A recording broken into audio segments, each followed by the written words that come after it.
Hello and welcome to Wildly Curious, a podcast that tells you everything you need to know about nature and probably more than you wanted to know. I'm Laura. And I'm Katy, and this is the fourth cave chronicle that we've done. We talked about stinky caves, massive unicorns, a treasure that has not been found. I mean, there's the Bible too. Wow, but you're there's making a these sound treasure. amazing. I would go back and listen immediately. Immediately. Giant unicorns? What episode am I? Forget the Bible. Nobody's found this treasure yet. Yeah, right? And then this week, I am going to be talking about, very similar to Laura's, I was talking about a subterranean city that was found that was called Derinkuyu.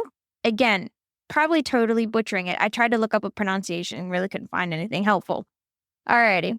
In the 1960s, in the Derinkuyu district of Turkey, again, it was same region. Oh, I think this is very similar to mine. Yeah. Or like similar structures. Yes.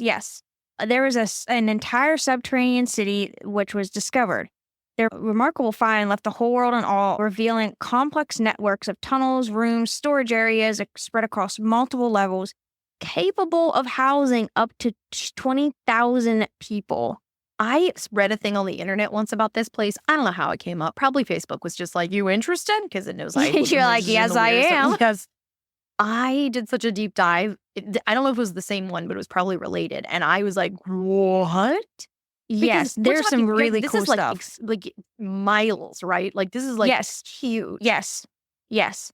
So the discovery of Derinkuyu began quite by accident, just like Laura's was. Yes, so a local resident, while renovating his home, stumbled upon a hidden room that led to a maze of tunnels, which I feel like is my dream, at least. Yes. Right? This is a small Laura's dream, up to find a secret panel in her house, or better yet, the entrance to an underground civilization. Right? Dang. All right. Yeah, so anyway, so it was a maze of tunnels extending deep into the earth. Either that or the best horror movie. Yeah, I mean, honestly, I wouldn't go down alone.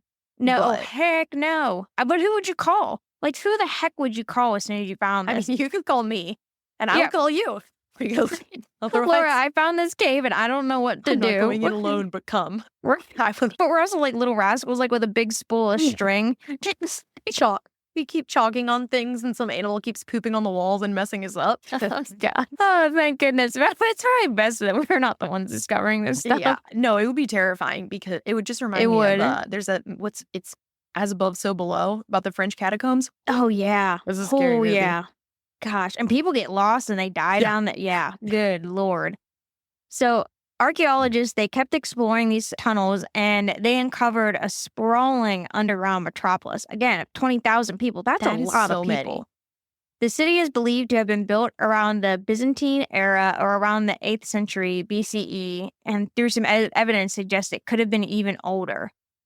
So this subterranean city is a marvel of ancient engineering, as are many of these old places. Again, what happened that we're really smart and then got dumb, and then we have to redo this stuff. We're like, hey, let's look at history and let's just do what they did back then. It's like what happened? A plague, I'm sure, or something. Too many burning of witches and sorcerers. That's what it was. Right.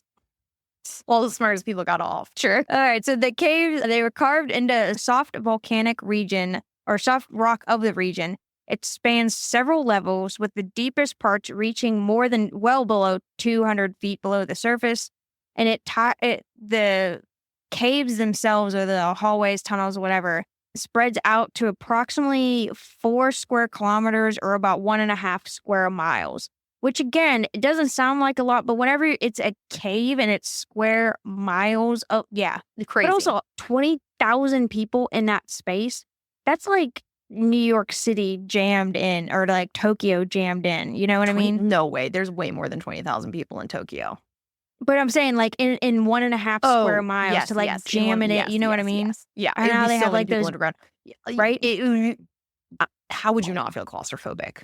Oh my gosh. With that many people.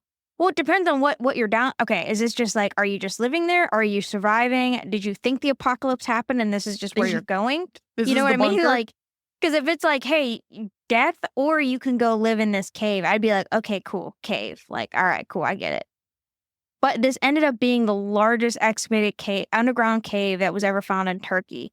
It includes, like I said, living quarters, kitchens, stables, storage rooms, chapels, all connected by a labyrinth of narrow passageways. Ventilation shafts and wells ensured a supply of fresh air and water, allowing inhabitants to survive underground for extended periods. What makes the Derinkuyu truly fascinating is its purpose. It was used. Okay, well, here we go. It was used by refuge by ancient people seeking to escape invaders and harsh weather conditions. So I mean, yeah. Who's coming? I guess Turkey. I'd have to look at who was. I mean, everyone was trying, because that would have been probably like Turkey, and that was Byzantine, like the Persian. Yeah, like they were always trying to conquer each other. Yeah, right. So during times of war, natural disasters, entire communities could retreat into the safety of the underground city. So it was basically like ancient bunker, bomb shelter. Yeah. You wouldn't want to live under there long, but you could. Yeah, if you really need to. Clearly, I mean, I remember reading this, and they were saying about how they're with the air ventilate, like the ventilation system alone, to have that many people underground would have to be sophisticated. Yeah, it would. Yeah, it definitely would. There's no motors either. No, yeah, right. So the city's defenses, other than, being underground, included massive stone doors that could be rolled into place to block tunnels, ensuring safety for those within. And it wasn't like, okay, there's just, stones at the front and then nothing. No, it was like they had it. Yeah, like the Titanic. Yes. Like you could like barricade. You guys have to look up pictures of this place, because they definitely do have cool. a photo journey, and like yes, it's pretty cool. So well done. Yes, like everything's it's so impressive looking. Like, it's not like they just chiseled it out here. I mean, it is like perfectly finished with these excellent rolling doors and the cisterns, and it is crazy. So the city was well equipped with numerous facilities to support long-term habitation if needed. Archaeologists found evidence of communal areas such as large halls that served as meeting spaces, schools, and even a wine and oil press. I mean, if you're going to be down there that long, got to be drinking wine. Something. Yep. There were also grave sites indicating that inhabitants were prepared for long-term occupancy and the eventualities of life underground. Additionally, various artifacts were discovered, including pottery, tools, religious objects, which provided a glimpse into the daily lives of the cultural practices of its inhabitants. The discovery of the city is definitely groundbreaking for many, many different reasons. It challenges our understanding of ancient architecture and engineering. Laura and I were saying earlier, what happened that we had a period of just being dumb. And then they're able to go back in there, study it, and just look at the complex designs and the ability to sustain thousands of people, highlight truly how advanced the level of planning and organization that was required to create such a power tools, right? Like, yeah, that's what I think is so mind blowing. It's not even the feat of engineering; it's the feat of engineering with no modern tools. Yes, yeah. But that's what's crazy to me is the planning of it. You know what I mean? Like, they really had to sit down and think, okay, if we have to go somewhere, we have to be safe. This is what we need to do. You know what I mean? Yeah, so they like air really and water and But then to have schools, to have all this other stuff. I mean, they put a lot of thought into it. The other thing, too, that is also completely mind-blowing is obviously something happened to these people. And these people basically disappeared from the face of the earth. And the entrance, like the last way into this community was through some dude's basement, okay? Right? But whoever, forgotten to the sands of time. Like, no one knew this giant-ass city was underground. Right? And then the guy who owned the house stumbled upon just bought the house. You know what I mean? Yeah. It was like, la la la la. That never got passed down. BTW, the house you're about to buy, has an underground passageway. Hey, that is crazy. Somebody's grandma just died without telling them. Right? That's what I was just going to say. It was like probably they forgot. It was word of mouth, and then no more. And then nobody remembered, right? Which is just crazy. All right, well, Laura, for this one, like we did with the other ones, I just shot you over the image that ChatGPT did of this one, which was... Oh, geez.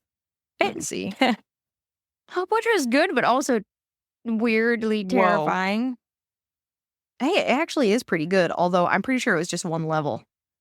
Yeah, it definitely wasn't like how it's showing, where it's just, drop-offs of rooms, and you just had to shimmy up the walls to get there. Yeah. You got to shimmy up there. You got to go into Ron's room before, and he has to hoist you up into Betty's, and Don't you know they also had levitation?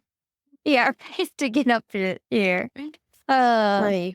Anyway, so that's the ancient city. Make sure you guys check us out on Patreon. We'll be posting all these ridiculous pictures on here, and then some real pictures too, because there's some pretty cool stuff here that they found. So next week we go back to another regular episode, and the week after that we have 2 more cave chronicles, and then we'll be done with the minisodes for the season. See you All next right, time. guys, check us out, and till next time,